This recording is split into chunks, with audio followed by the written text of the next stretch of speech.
राहुल के हाथ को साथ की जरूरत, यात्रा से अपने ही हुए बेगाने,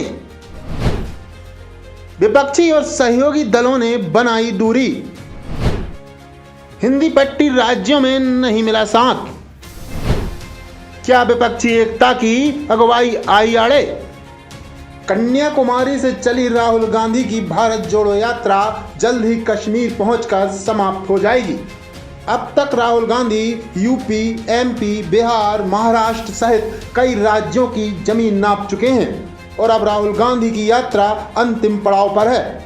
इस यात्रा के जरिए राहुल गांधी कांग्रेस को मजबूत करने का दावा तो कर ही रहे हैं, साथ ही विपक्ष की एकता को मजबूत बनाने की कवायद भी करते नजर आ रहे हैं। भारत जोड़ो यात्रा जिस राज्य में पहुंचती है, राहुल गांधी विपक्ष के नेताओं को निमंत्रण देना नहीं भूलते, जिससे कहा जा सकता है कि राहुल गांधी विपक्ष की एकता का नारा देकर आगामी आम चुनाव में खुद की पीएम पद के लिए उम्मीदवारी पक्की करना चाहते हैं। लेकिन क्या राहुल का ये सपना साकार होगा? ये सवाल इसलिए क्योंकि जिस तरह का समर्थन राहुल गांधी विपक्षी दलों से चाहते हैं, उस तरह का समर्थन अब तक भारत जोड़ो यात्रा को मिला नहीं है। कई विपक्षी दल के नेताओं ने इस यात्रा से अब तक दूरी बना रखी है। निमंत्रण मिलने के बाद भी कई विपक्षी दलों के नेता राहुल की यात्रा से कन्नी काटते नजर आ रहे हैं।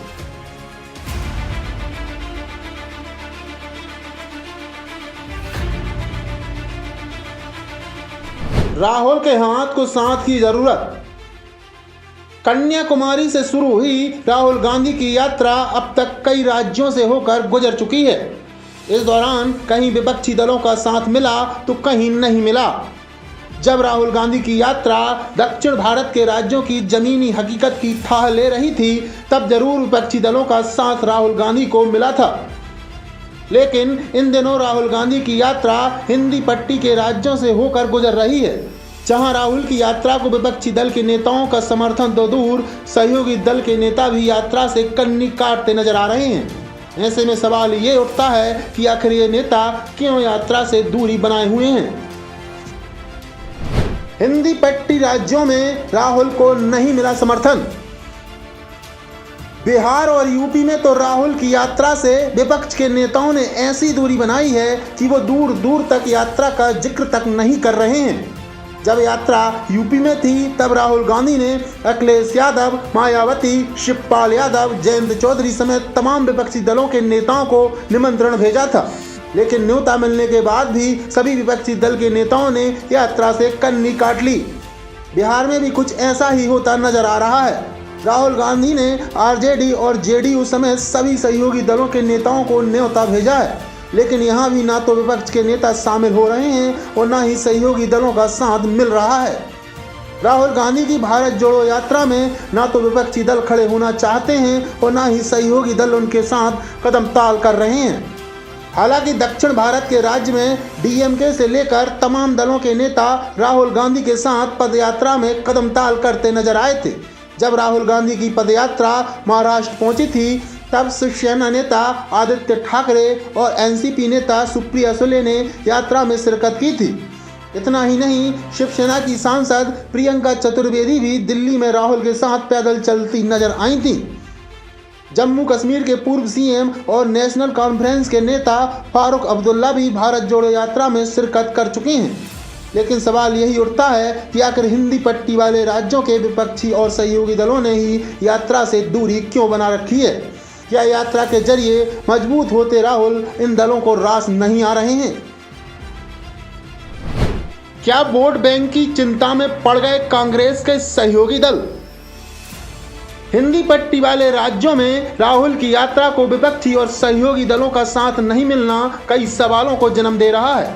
ऐसा माना जा रहा है कि भारत जोड़ो यात्रा के जरिए राहुल की छवि एक मजबूत नेता के तौर पर बन रही है, जो हिंदी पट्टी वाले राज्यों के विपक्षी और सहयोगी दलों को रास नहीं आ रहा है और आ भी नहीं सकता है, क्योंकि ये वही दल हैं जो कांग्रेस के कोर वोट बैंक पर कब्जा जमाए बैठे हैं और वो ये बिल्कुल नहीं चाहेंगे कि कांग्रेस को दोबारा उभरने का मौका मिले।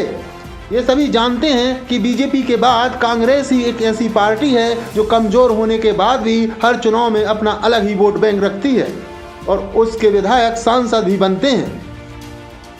यूपी हो या बिहार, कई राजनीतिक दल कांग्रेस के वोट बैंक के सहारे ही अहम भूमिका में हैं। उत्तर प्रदेश में सपा, बसपा, आरएलडी कांग्रेस के वोट बैंक के सहारे अपनी सियासत चमका रहे हैं, तो बिहार में आरजेडी, जेडीयू और वामपंथी दल भी उसी वोट बैंक पर काबिज हैं, जिसके सहारे कांग्रेस ने लंबे समय तक राज किया है। ऐसे में ये दल अपने पैर पर कुल्हाड़ी मारने का काम बिल्कुल नहीं करेंगे। वो बिल्कुल नहीं चाहेंगे कि राहुल के साथ खड़े होकर उन्हें सियासी संजीवनी दी जाए। आज भी मौजूद है कांग्रेस का वोट बैंक। कांग्रेस ये अच्छी तरह जानती है कि देश के कोने कोने में आज भी उसका वोट बैंक मौजूद है, जिसके सहारे कई छोटे दल अपनी सियासत चमका रहे हैं।